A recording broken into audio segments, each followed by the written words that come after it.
everyone. Welcome to Cody's Car Conundrum, where you will hear about car news, car culture, and car talks. Here's your host, Cody Wagner. Heyo, welcome to this podcast. I am Cody Wagner, and today, the weather's still not great. Can I just say, there have been many days where it's not been very nice, where it's been raining, hailing, whatever, or snowing, which was namely yesterday. But it started raining earlier today, about an hour ago. We have not been having good weather here in Colorado. We've been having snow, rain, hail, and that's it.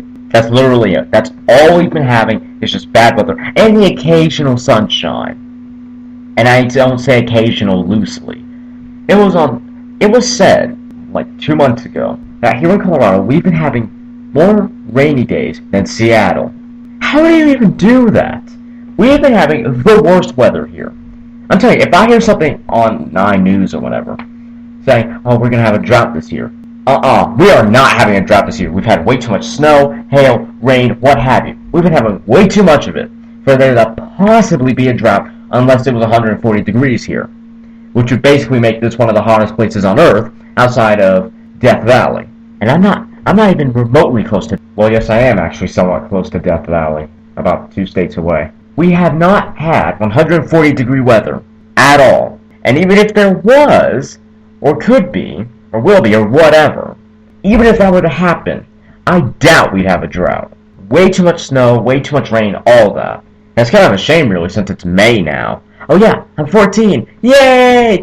Yeah, it's almost the middle of May, give or take. We still haven't stopped with the snow and the rain, and it makes me wonder, is it going to continue to like the beginning of the summer? Because if it is, then this will be the first summer that wasn't really, in air quotations, summer. Actually, I've got a question for you guys. What do you think will happen next year? Will it be similar weather as this year, or will it be drought-like weather, or will it just be insanely hot? Honestly, I don't know what to think. Because in Colorado, we've had instances of, well, I say instances, we've had a mass amount of rain, snow, whatever, and then we've had instances of nice weather, of 72 degree weather, if you will. What do you think will happen next year? I don't know what's happening in other states, but in Colorado it's, well, Louisiana's supposed to get rain within like the next 2 days. And please don't say, the world's gonna end next year! Oh no, we gotta buy all the Spam and King Supers or whatever's like King Supers in your state. We gotta buy winter tires, we gotta soup up our cars for the apocalypse and this and that. Please don't say that, because that's not going to happen. So, speaking of yesterday, I went to a, more or less, a owner's appreciation event hosted by Hagerty, the insurance company that insures classic cars and apparently classic boats, too, which is something I did not know. I was told by a representative yesterday, so I was there yesterday. It was chilly, to say the least. I had to get up at 6 in the morning, mostly because I had to take everything off my table and get everything packed up. So that was fun. Although I got up at 6, looked outside, and then decided, no, I'm going to sleep for like 30 more minutes. As it was still fairly cloudy and not very promising, and I was like, If it's gonna rain or whatever, I'm going to sleep in for 30 minutes and make sure I get some proper rest. So I did that. Didn't really help. I was still tired as anything, but I did get up and started taking stuff off my desk and packing stuff up, packing food. I also packed some oatmeal squares. I left them home. So when I was hungry, right around the end of the event, or well, I say the end of the event, nearer to when we left, I said to my dad, oh hey, I need to go look at the car because I packed some oatmeal squares, as I didn't find them in the bag or the luggage that we had packed. So I got the keys, walked down, unlocked the car, okay, open the passenger door, okay, it's not here, so it must be in the back. Open the back, okay, it's not here, open the passenger door. It was nowhere! It was not in the car at all.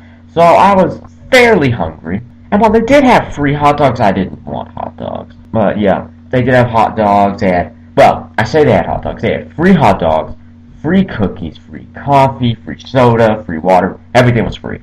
But anyway, got up, got everything done, and then we headed out. So, the closer and closer we got to the event, the more threatening the weather looked. It did not look very promising at all. And it was chilly, as I said before. And Dad almost didn't grab his jacket, but he decided to grab it anyway, and he was glad he did. As if my dad says something is cold, or chilly or whatever, it's cold outside. And yeah, it was fairly cold and windy. So after we set everything up, put our jackets on, this and that, they actually had a tour of their sort of office that they had, or archive, I should say. Dad took the tour first. I was just standing outside, making sure nothing would blow away in the wind, even though everything was in a good position so that it wouldn't. I'll stay outside, this and that, getting rid of some cards, the things you do at an event. So Dad comes back and he says, hey, go ask a lady over there to take you on the tour of the archives or whatever. They have tons of magazines and stuff from owners who have no space for it anymore. So I decided, yeah, never done it before, walked over there, and he was not kidding. They had about 3 separate rooms full of magazines. It was really rather nice, I have to say. They had some really good magazines in there. And I probably walked through the place about 3 or 4 times.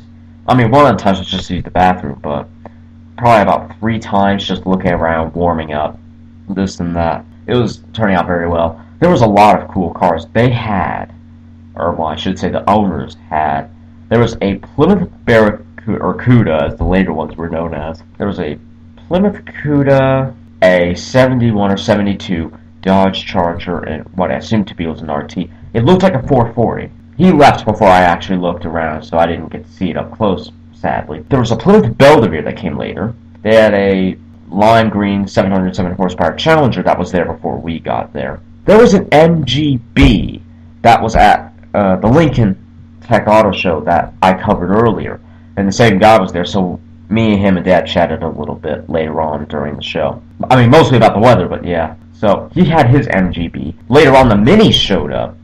About 4 Minis. Not at the same time, but 4 Minis showed up. We had a Ford GT very late in the show. We had a Fox Body Mustang pre-Aero headlights facelift. We had quite a few Elises, and I was very, very surprised to see those. We had a Dodge Neon SRT4 in black, which I liked very much. There was a Citroen 2CV. Someone in Colorado owns a Citroen 2CV, and it had the square headlights, not the circle ones. So that got me thinking: was that the prototype ones that was hidden during World War II? So I got a closer look. No, it turns out it was a 1986 Citroen 2CV, so it was the much later one, which is kind of a shame, really, because they had the same gray color that the development 2CVs had. Then we had a Porsche 953 or 935. We had 2 of those. We had a Volkswagen Beetle, which actually had a very nice chirping sound in the exhaust. It was also gray, so it looked very good. We had twin Chevrolet Chevelle and El Camino, and I mean, they had the exact same paint job. When I first saw it, like, they must be like, we got twins! And not twin turbos, we have cars that are twins! They must have thought they were clever, but I'd never seen that before, so props to them. Oh, shout out, before I get too engrossed into my story, shout out to Hagerty for allowing me to come to this event. It was quite an experience, and there were tons of cool cars. So thank you to the people at Hagerty for allowing me to turn up at my event and just browse around their place and the owner's cars. It was really rather cool. We had 2 Esprits. There was one that was already there, and then there was a less modified one that looked more stock. That was really nice. We had a Rambler. It was a 4-door. It kind of looked like an American version of an Anglia, to be honest. Then we had a Challenger that came later. We had a 80s Camaro that came much later on. We had quite a few Elises. We didn't have any Aston Martins. That did surprise me. There were no Aston Martins. We had a few pickup trucks. We had quite a few. We didn't have any TVRs, but we had quite a few MGs and Austin Healey's and Triumphs even. We had 1 or 2 of those. Then we had it was just a body shell, but we did have a Lotus Elan there, which was pretty cool. Anyway, this is the end of the first bit. We've all seen them. Those self-centered drivers who think their cars are more important than everyone else's. They take up 2 or more parking spaces. Now you can let them know how you really feel with sarcastic parking cards. Go to www.howireallyfeelcards.com. You'll receive 12 different cards expressing what you think about their parking. These cards come in their own carrying case. Once again, go to www.howireallyfeelcards.com and get your cards today. Hello, and I am back. Now, I'm not sure if I mentioned this, but there was a Plymouth Belvedere. It looked really nice, I'll tell you. It had a really good color. There was a 60s orange Chrysler 300. It was huge. It was about as big as the Lincoln Continental that came later. And the Chrysler 300 was only a two-door. I'll tell you, it was massive. It had very nice, what would it be, like 5-spoke muscle-like rims on it. Very classic. There were quite a few Mustangs, including a fastback. It looked sort of reminiscent of the Gone in 60 Seconds Bullitt Mustang, except it was blue-ish. That had a good color to it. That note rode a bit high. There was an Alfa Romeo Spider that came later on, which was red. I almost mistook it for an E-Type. Then, there was a Jaguar XK or XJ120 that came later on. It may or may not have been, but it was huge. It was so long. It was longer than the Elises. It wasn't as wide, but it was definitely longer. And that was one of the longer sports cars that was there. If one of the only sports cars that was there. There was also a Porsche 912 that was there. I kid you not. It was not a 911. It was a 912. If anyone knows the difference between a 911 and a 912, please write to me on my Twitter page. It's at Cody's Car Conundrum, or Cody Car Conundrum. But write to me there and tell me what's the difference, because it kind of just looks like a badge job to me, because it looks like a 911. It's about the size of a 911, and the only thing that's different is the little badge there, from what I could see aesthetically. Hopefully that won't cause a lot of rage. But it's a cool car nonetheless. There was not any Chargers there. After the 72 Charger left, the only Charger-like vehicle that was there was the Challenger and arguably the Plymouth. We also had a few rat rods and hot rods there, to be honest. We had two wagons. One with the proper rat rod color, the other with a nice deep orange. It wasn't dark, but there was definitely a lot of layers in that orange. It wasn't flat, to be blunt. It was a very, very nice car and a very nice color. Then we had a matte hot rod, what looked to be a Ford in front of our booth. There was also a Ford Fairlane in front of us that came much later on. That had a for sale sign on it. And the guy who bought it said the only reason he's selling the one that was in front of us is because he already had two. Yeah, it was black on the sides, blue on the trunk and the roof, and I believe the hood. It was a very, very nice color combo, though. And one that I didn't actually expect to see. That's for sure. We also had a Mercury Cougar, which my dad liked quite a bit. It also had a really, really nice orange on it, too. I prefer the fastback version, as that wasn't the fastback version, but it still looked really nice. Very nice Cougar indeed. We had a DeSoto there as well. I can't remember exactly what it looks like, but we also had a Hudson. And yeah, I can't remember what the DeSoto looked like. But we did have a Hudson, and no, it didn't seem to be the Hornet. We also had a Studebaker as well. It was black with similar rims to the 300 I mentioned earlier, and it also, on the inside had a bit of red on the wheels. I don't know what it was exactly, but in other words, you couldn't see the brakes. So, yeah, but it looked really nice. It looked like it got a really good detailing job earlier. You know what? You know what's interesting? Aside from the fact that we got a few Corvettes later, and I mean like C6s. I mean, we did get a C3 and a C1 later. There was no 240Z. I did not see a Datsun 240Z at all.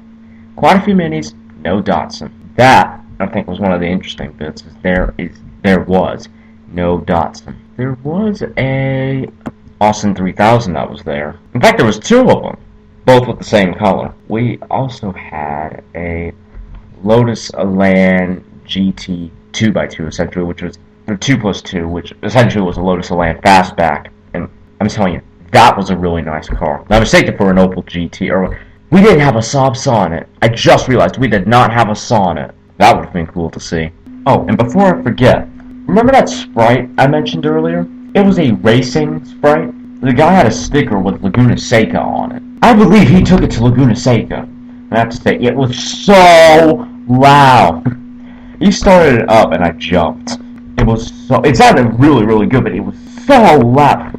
I bet you, if people were coming down the road with that turned on, they could have heard it from there. It was incredibly loud. We had quite a few hot rods, as I said earlier. There was a blue and red 40s what I'm going to say are Chevrolets. One was a regular coupe, and then one was a sort of wagon hatch type thing. We had quite an amazing 40s style Ford, which was, it was sort of reddish orange thing on the bottom, and then it was white on the top where the roof and hood are, and then it had a stripe on it.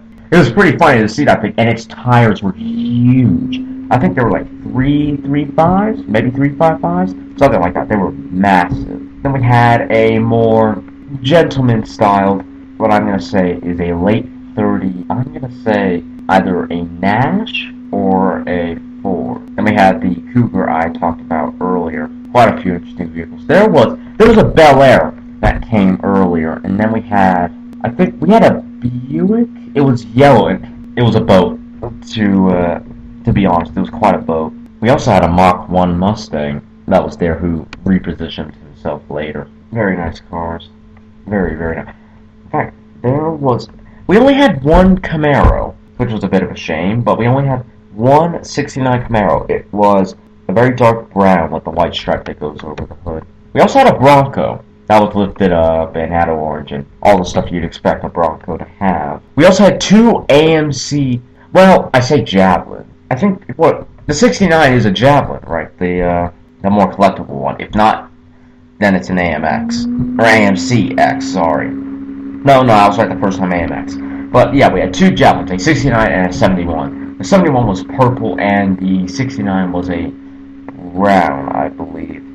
Both very nice. And you could visually tell that the 71 was quite a bit longer than the 69. Not by much, but it was noticeable. We did also have a very, very interesting, what looks to be 40s truck.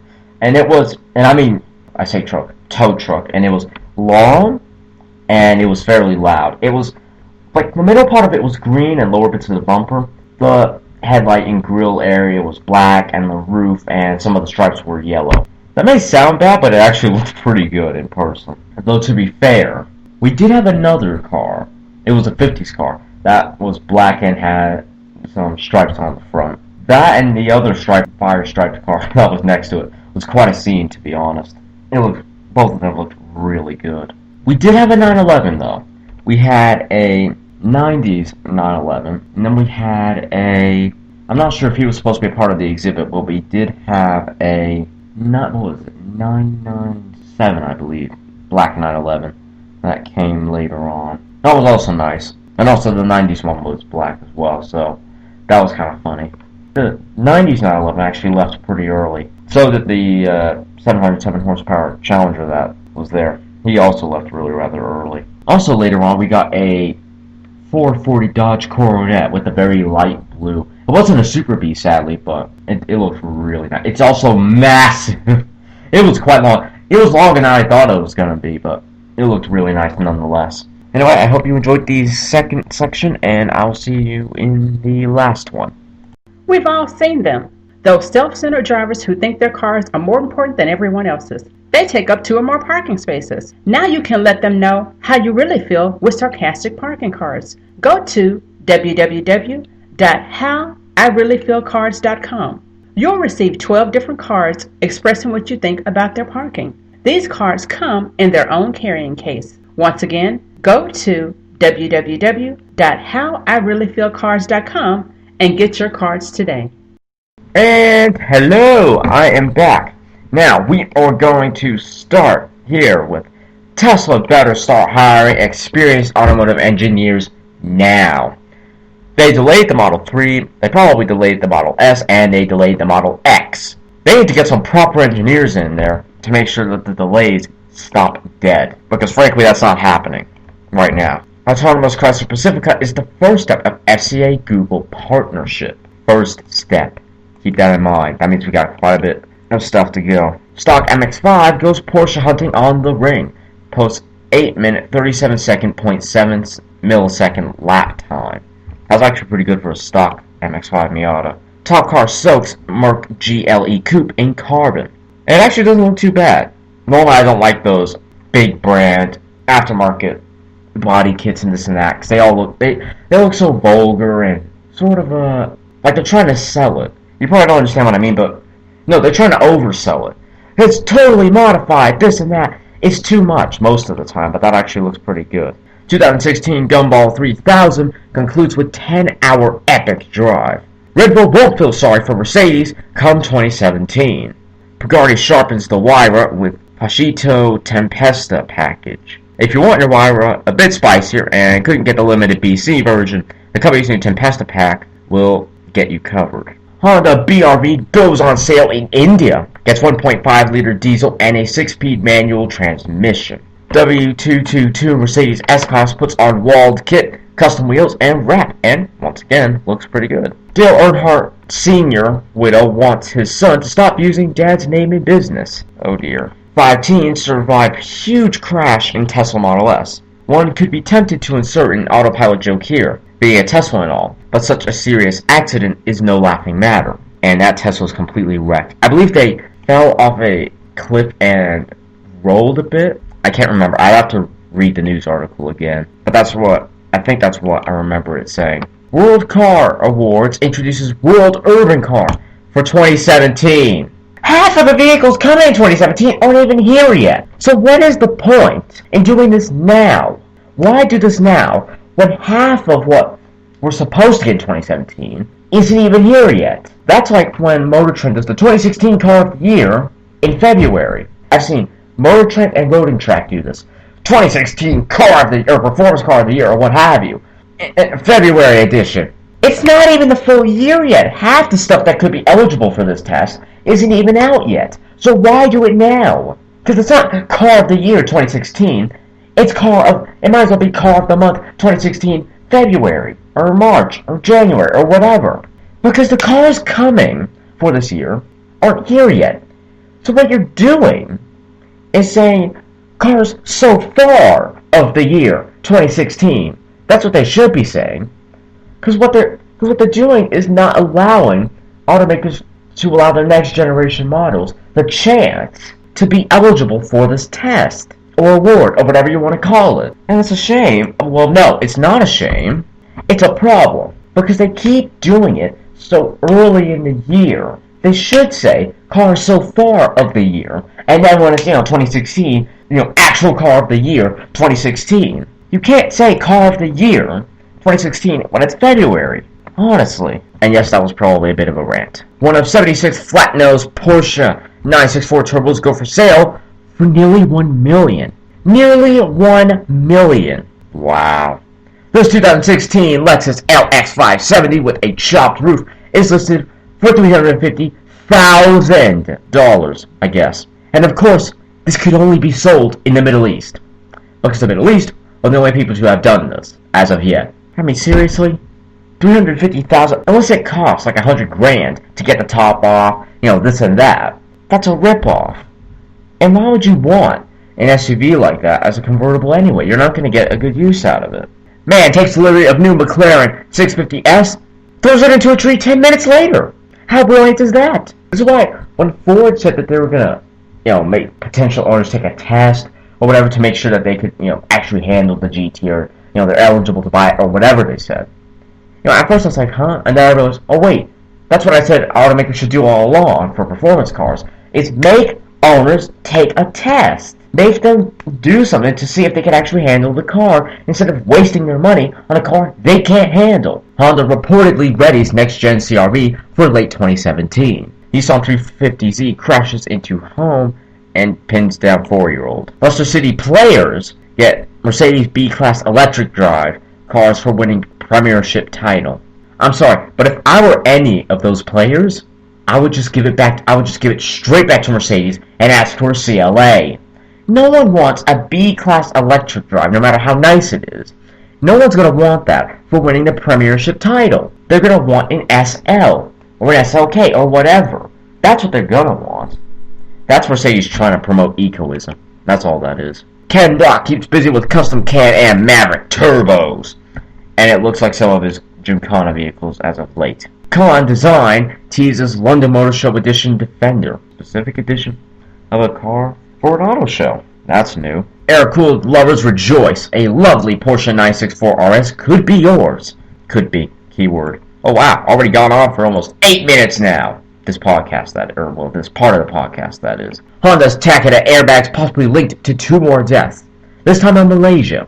Honestly, that brand, Takeda needs to just recall every single car known in existence and make sure there isn't an airbag unit that has Takeda written on it. Otherwise, everyone in the known, well, pretty much everyone with the car is at risk for some kind of injury or death at this rate, which is not ideal. Jeep Renegade's Uncharted game show car reveals map on body when temps rise. Hyundai prices 2017 Elantra Eco for $20,650. That's actually really good value if you think about it. Well, initially, it's really good value. The 2018 Chevy Jolt EV comes with a real website. Wow. 2017 Ford Escape lands collaborative roles with The Blacklist and Blind Spot TV shows. I'm pretty sure I've heard of The Blacklist. Subaru introduces 2017 Outback Touring and Legacy Sport trims. The Outback is just a Legacy with a wagon body style, and it's lifted and has some off-road bits. The Legacy and the Outback are the exact same car. So why do they feel the need to separate the models when they look pretty much identical aside from the off-roady bits, have similar interiors, and have similar engines? They're pretty much identical, aside from a few technical details, but small technical details. So why? They might as well just say Legacy Outback. That's what they should do, and that's what they used to do. Instead of ripping people off, making you pay, $26,000 for what is essentially an off-road Legacy. Bikers pop wheelies and taunt a cop car, that is. But karma hits them immediately. In fact, I meant to watch that video. I haven't watched it yet. Has F1 driver Roman Grosjean puts Jaguar XF through its paces. I didn't watch that video either. Facelifted Holden Colorado 7 coming as new Trailblazer SUV to Australia. Mercedes SUVs help it increase its U.S. sales lead over Lexus and BMW. TVR's upcoming sports car teased could wear the Griffith moniker. And I have to say, it looks really good. I can't wait to see what it looks like in the flesh. 2017 Honda Ridgeline commences production in Sweet Home, Alabama. Yeah, no. It does commence its production in Alabama. Lamborghini Huracan is UK's first supercar taxi. Hopefully no one spits up anything. Otherwise Lamborghini are going to want that back. Oh wait, no. Sorry. No, they won't. Tesla targets 500,000 sales annually by 2018. And you know what? Honestly, with the public's perception and liking of Tesla, I don't doubt that. Skoda's new large SUV will bear the Kodiaq name. Toyota surprises us with GT86 shooting brake concept. It looks like what would happen if a GT86 and a Honda CRZ had a baby. Looks like a weird CRZ. Ferrari's twin-turbo 488 GTB meets Porsche's insane 911 Turbo S. I wonder how that'll go. I didn't watch the video. BMW Vision next 100 detailed in gallery. Sorry, a new gallery. Subaru's legendary Impreza 22B with 2,500 miles offered in auction. That's new. For a Subaru, that is insane. Well, for any car, that's new, but for a Subaru, that's incredible. Top Gear's ambitious but pointless drag race with Smart Car versus Volkswagen California versus Arielado. I think I know what that's about. Though even still, that's pointless. 1915 Cadillac Type 51 is a classic touch on a modern auction. Looks pretty good, too. Chevy cars banned from Iran after Supreme Leader criticized U.S. imports. Yeah, well, you don't hear us criticizing Nissan imports either, so... you don't hear us saying, I want my Sentra to be returned back to Japan and have a proper whatever badges on it. Whatever they call it in Japan, because I bet you they don't call it Sentra. Anyway, I hope you enjoyed this podcast, and I will see you in the next one. You have just listened to Cody's Car Conundrum. Be sure to join us every Sunday. You can subscribe to Cody's YouTube channel at www.youtube.com/c/ViperForLifeACR. Be sure to get Cody's books on Amazon at www.amazon.com/E/B019B7 8. If you have any questions or would like to become a sponsor, send an email to drtaffy777@gmail.com and put sponsor in the subject line. Be sure to follow Cody here so you don't miss any episodes. Bye until